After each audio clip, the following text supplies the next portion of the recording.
More than most OTAs, this one in particular, I think really highlights the potential problem of Marvel Snap's balance cadence. Now, let's go talk about that right now. Quick warning before we actually talk about that, and also obviously cards like this getting changed in the OTA. This OTA is not live in the game yet, however, an announcement was posted in Discord, and this video is coinciding that announcement. So the OTA will be live in Marvel Snap a little bit later today, uncertain of the exact time, but if you're watching this after a few hours, you're probably seeing these changes already in game. However, if you're watching it in the first bit, you aren't. Anyway, cards like Merlin are one of the very few cards that actually feel like, okay, yeah, this makes sense to get changed.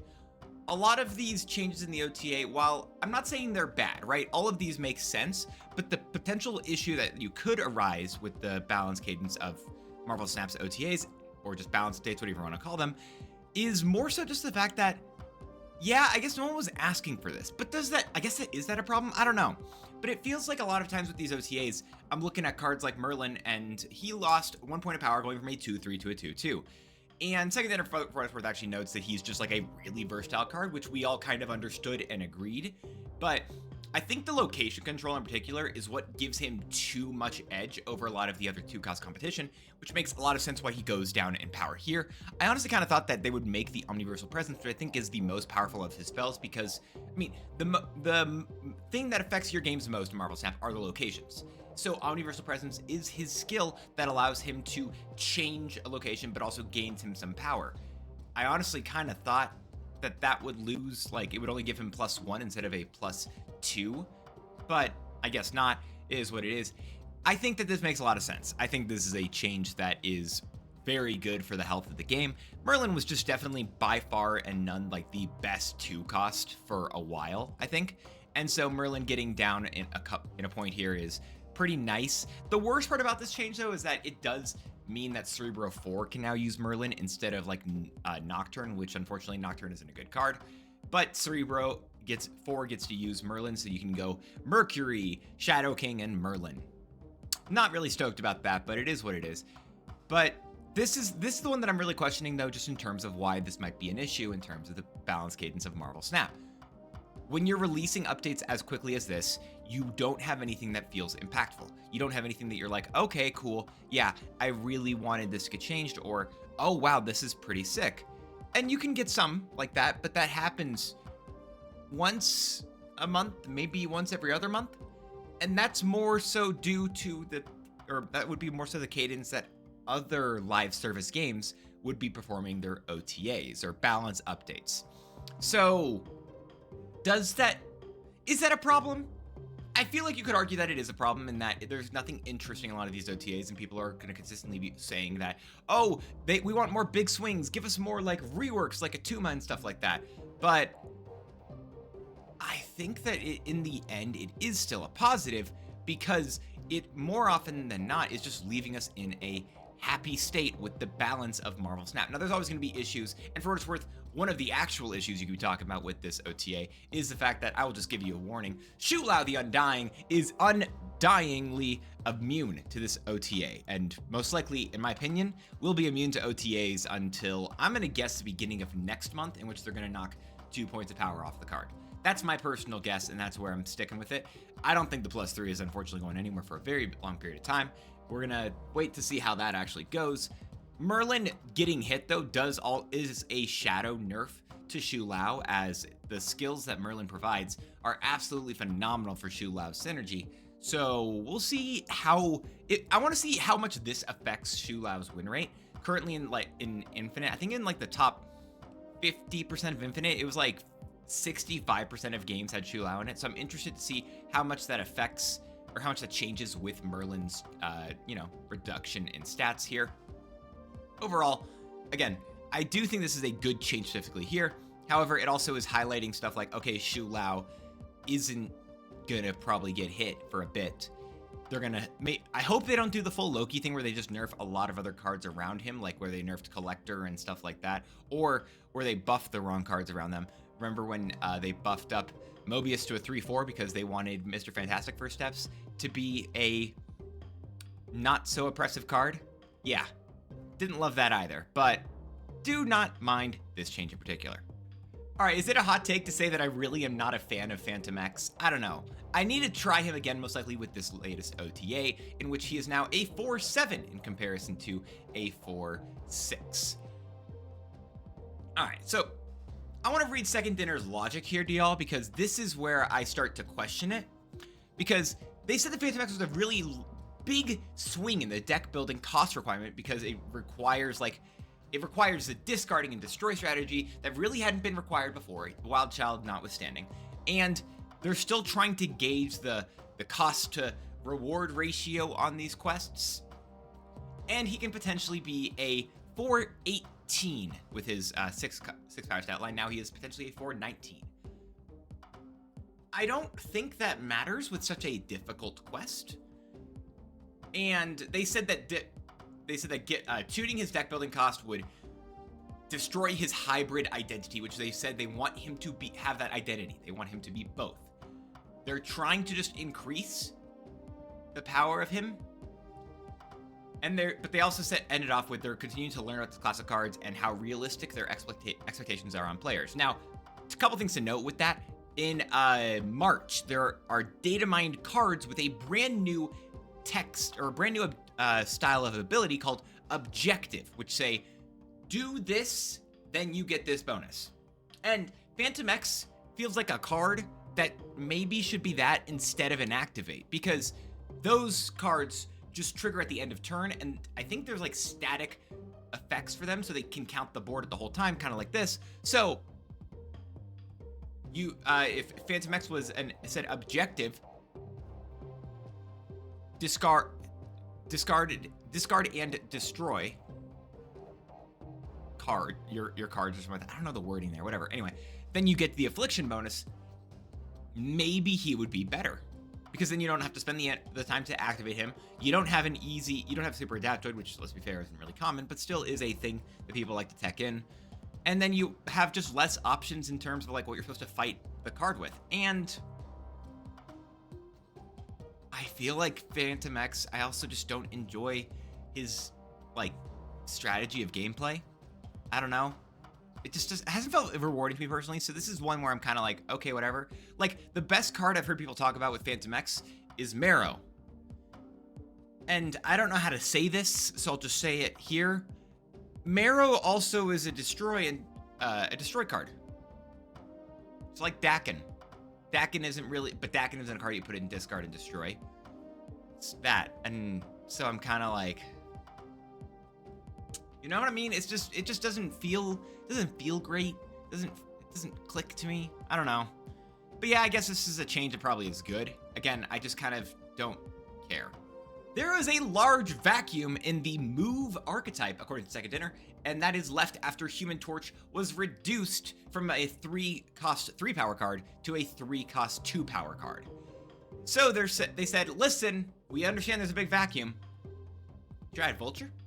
Made him a 1-3 now. They're really pushing this move archetype right now. They are like, honestly, it's getting to a point where it's going to feel more pushed than Shu Lao. Never heard the phrase pushed, by the way, for the balance of a card before, but I felt like that was a funny joke, so let me know if you thought it was. But, okay, sure. I mean, Vulture is, I think, the worst card in those decks, and my bad take, and I'm saying it's a bad take, is I'd rather he just get a +4 each time he moves to be like a 1/1 +4 each time he moves, and then just let him scale up a lot more with that. Because I think that's would actually matter, especially if you compare how good Human Torch was before at a 1-2 to scaling. I kind of think a +4 feels fair. Now, I also think that if you look at it from a realistic perspective, it's probably not a good thing. I think there are players who are much better than me at Marvel Snap who play against people who are better at move than me at Marvel Snap. They would see a change like that and say, oh my gosh, Second Dinner's trying to kill their game. And I know people say that about other things, but I feel like that would be one that'd be potentially scary for people. Anyway, I understand it's probably the wrong choice. I just don't know how much this is going to actually matter, because the 1 point of base, I don't know if the 1 point of base power really changes much. It just gets it to, it's 9 instead with a couple of moves, but more often than not, I feel like people are trying to do stuff with Dagger or Human Torch, or even You could try to use Spider Punk. Like, all of those just feel better. I don't know. It's just kind of like a very mediocre hit here. You know what's not a medium hit? Okay, actually it is. I lied. Multiple Man is going to be a 2-4. Now, in comparison to Vulture, which I kind of question a little bit, even though, again, Vulture, I'm not arguing Vulture, it's not bad. Multiple Man here at a 2-4, I think makes the most sense possible. Multiple Man is a card that players play exactly twice in their Marvel Snap career. They play it once when they are starting the game, figure out move cards, and say, oh, I can just move this around and get bonuses, and maybe I can even throw the Hulkbuster I got on this on it. That's one of the times Multiple Man is played. The second time Multiple Man is played is when they say, oh, Phoenix Force is a really cool card. I wonder if I can do some really fun stuff with Multiple Man. That doesn't stick around either. So I think Multiple Man is actually one of the best like candidates for Second Dinner's new like rebalancing of the 2-4 stat line. This makes a lot of sense, and I'm glad they did this change. I think Multiple Man is going to be a much more playable card. Whether or not it's actually played much is a different conversation entirely, but at least it will bring some more eyes to Multiple Man and hopefully allow people to try him out a bit, have some more fun with him, and I'm hoping Multiple Man's going to be, you know, just played more. Phoenix Force is a really fun deck. You can do a lot of really fun stuff with it. It's just also really difficult, because I feel like that's the only place you really want to play this card. I guess maybe you can do some... The only other place, I was thinking about this, the only place where you could maybe do some stuff is like, do you use Penny with Spider, the SP//DR? That's it? I don't know, you've got those two options, and either way, like, you basically just need to make sure Multiple Man has more power. What if we can do something with Shu Lao and Multiple Man? Wait. Ooh. Okay. Does that work? I don't know, but that's interesting. Is it? The fanfare buffs will continue until morale improves. Yeah, they really should. 4-5. Okay. I think people are going to start paying attention to fanfare here. And also in comparison, I think with Multiple Man, who before, the Second Dinner even, by the way, mentions that they potentially could see creating a new archetype, which, by the way, a card's been existing in your game since the very beginning, and it's been so bad that no one plays it that they say it could be a new archetype.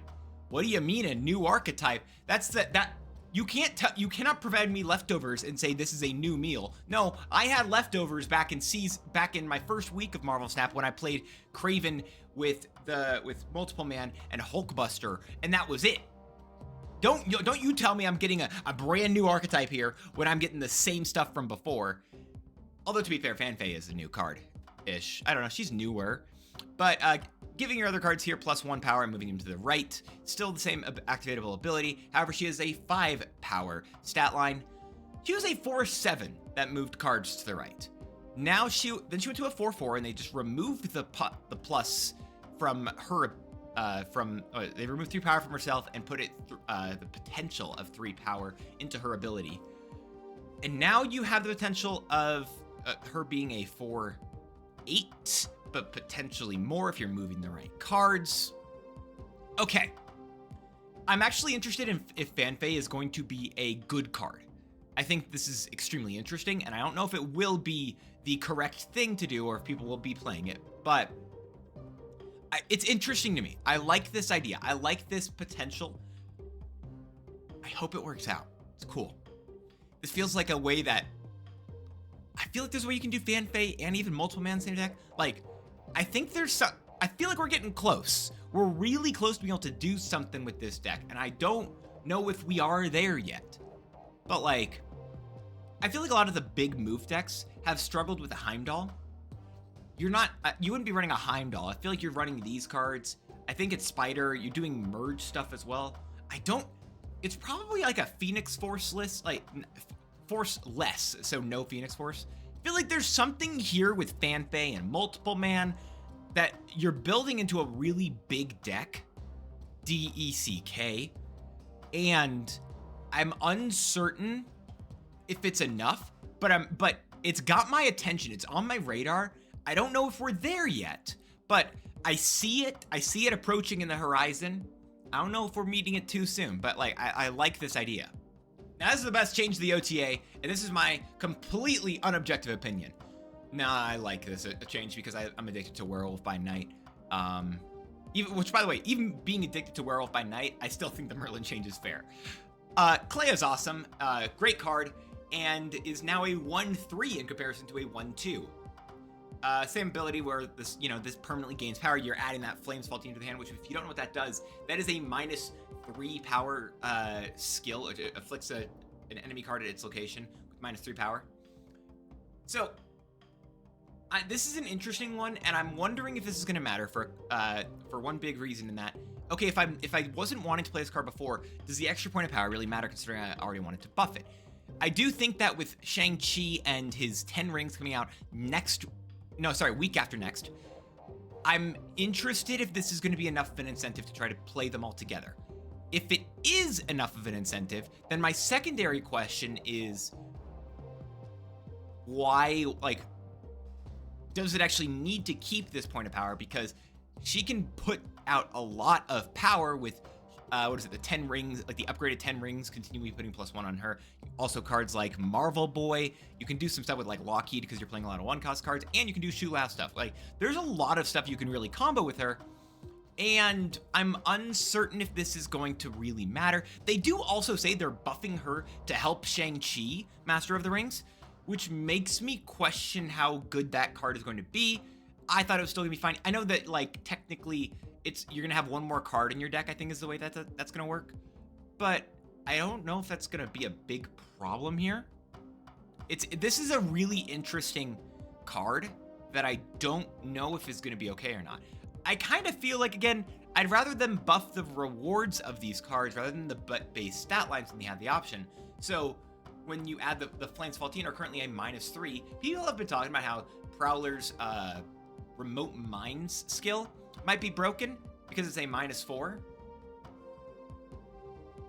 What if Klea's just gave a -4? Is that bad? Is that, or the Flames Faultine gave a -4 instead of -3? Is that bad? I kind of want to say no, but I understand if it actually would be, and Second Dinner is being careful and cautious, which I appreciate.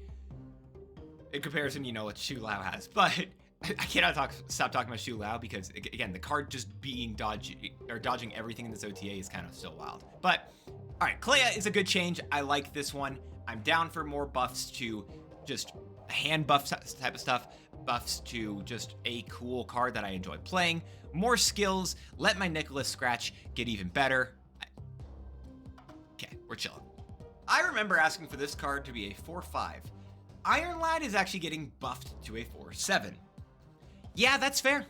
So I was thinking about why this is, why do we need an Iron Lad into 4/7? We have so many different ways to copy, the text of cards. And it's a random card at that with, the pretty strict requirement that you have to have pretty much only good cards in your deck. And you can't play this at certain times. It's a really difficult thing to do, but I think Second Dinner talks about the competition in the 4-cost slot, but I disagree. I think it's the competition in repeating the effects of other cards. We even have a Chameleon who is getting played more than Iron Lad, and Chameleon sucks, I think, personally. But we also have, Frigga, who copies the previous card played. We have Nico Minoru's spell that copies the next card you play. We also have Prodigy, who copies the text of the card in front of him. There are so many different ways that we can copy cards and copy abilities, copy text in Marvel Snap. And Iron Lad's kind of just old news.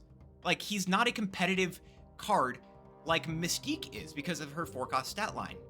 And he's a lot less harder to target, so it makes cards like Absorbing Man a little bit easier because, again, you can target with him. So he's a really interesting card. I think is a really cool, piece in Marvel Snap's puzzle, in its repertoire, whatever you want to call it. So I am glad in the end that he's getting this buff, but it's also a question of, I think as time has gone on, we've understood that there is a deck building requirement with Iron Lad, and that you have to have only good things to hit. You can't have bad stuff, and I don't know if we are still going to be there. I'm kind of wondering if this is the only place where I really see Iron Lad fitting right now, and I feel like this would be the best place, would be into those Fallen One Man Spider stuff. I feel like I'm okay with putting Iron Lad in one of those decks, but I don't know how great that'd be, but that's like the only thing I'm really feeling. I guess you could do some more stuff with like those ongoing. I don't know. He's interesting. I'm excited to see what actually gets done with Iron Lad here. You know what? I appreciate the fact that Second Dinner was willing to release again, the most busted card of the last like 7 months or whatever in the season pass, and immediately, of course, follow it up with the least busted card, the least desired card in the Super Premium season pass. Same exact season pass. So it's like, you know what? Thanos somewhere is smiling and saying perfectly balanced, as all things should be. However, Dragon of the Moon is now a 3/4 with the same unavailability of stealing 1 power from even costed cards in all hands. All right, so I don't know if this is going to matter because of one main reason, in that Dragon of the Moon has a deck building cost similar to Iron Lad, but it's almost the inverse. Iron Lad's deck building cost that he requires you to put no bad cards in your deck in order for him to be good. Dragon of the Moon's deck building cost, at least from what I can tell, is they want you to put cards like Baron Mordo and Master Mold in your deck. That's a pretty steep deck building requirement. And you want me to run cards like Ronin? Second Dinner, I don't know what you're trying to cook. I don't know what you're going for, but I don't know if Dragon of the Moon is going to be a good card here. It's interesting. I feel like this card is most likely still not going to be great. I don't think it'll be an embarrassment to play anymore. It'll probably be, you know, a 3/6. Yeah, I think this card should be a 2-cost. I think Dragon of the Moon should just be a 2-cost card. I don't think that this is a 3-cost ability, if that makes sense. Like, it just doesn't feel like it's impactful. Doesn't feel like it matters. I feel like if this was a 2/0 that said steal 1 power from even costed cards in all hands, I'd be like, okay, sure. You know what? As a 2-cost, it has a pretty, like, maybe I'm only getting 2/3, but potentially I'm getting like a 2/6 or whatever. And it feels like a lot bigger. You could also argue that it's even more because you are taking 1 point away from the card that your opponent was playing and then putting it into Dragon of the Moon, and their card is still weaker. So it could, if it hits 3 cards with this new stat line, you could argue it's a 3/10. I don't know if I'm arguing that, but it is an interesting question to say the least. Wrapping up this OTA with a very simple change to Zombie Galacti, in that at the game's start, it will only choose other characters in your deck, which I think is an interesting change from when it just said other cards. Now, the biggest thing that this is a buff to isn't Zombie Galacti, it's Majestic Wingbeat, who I think is a absolutely phenomenal card. And I actually am really interested in people's reactions to this one in particular, because I've heard people talking about how Zombie Galacti is too good right now, which is wild that 1 point of power has changed this card entirely, but Second Dinner may have been correct about that forever ago, and I, and along with others, kind of just laughed that off. I'm uncertain if this is going to change the metagame entirely, but I actually think there is a real potential that, like, it's a lot better. I think Marvel Snap's, like, zombies may have infected the game in an even larger way than thought before. There's, I think, an extremely real chance that Zombie Galacti is an extremely great card after this, now that you can put Majestic Wingbeat in your deck and not suffer a deck building, you know, detriment that you would have had to from before. I'm very interested in how this one shakes down. And that is the OTA of January 15th. This OTA is actually going to be going live in Discord a little bit before the OTA, so that's why this video is going up a little bit earlier. And speaking of videos, by the way, my apologies, y'all.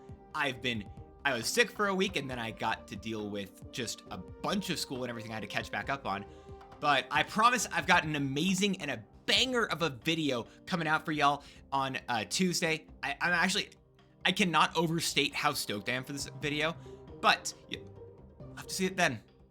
Anyway, let me know what you think of this OTA down below. Apologies if this was a little bit clickbaity, but I wanted to see how this went, as apparently you just have to frame things in a negative way on YouTube in order to get, you know, reactions or interaction. But appreciate everyone hanging out today. Hope you have a good one. Have a great one. Until the next one, peace out.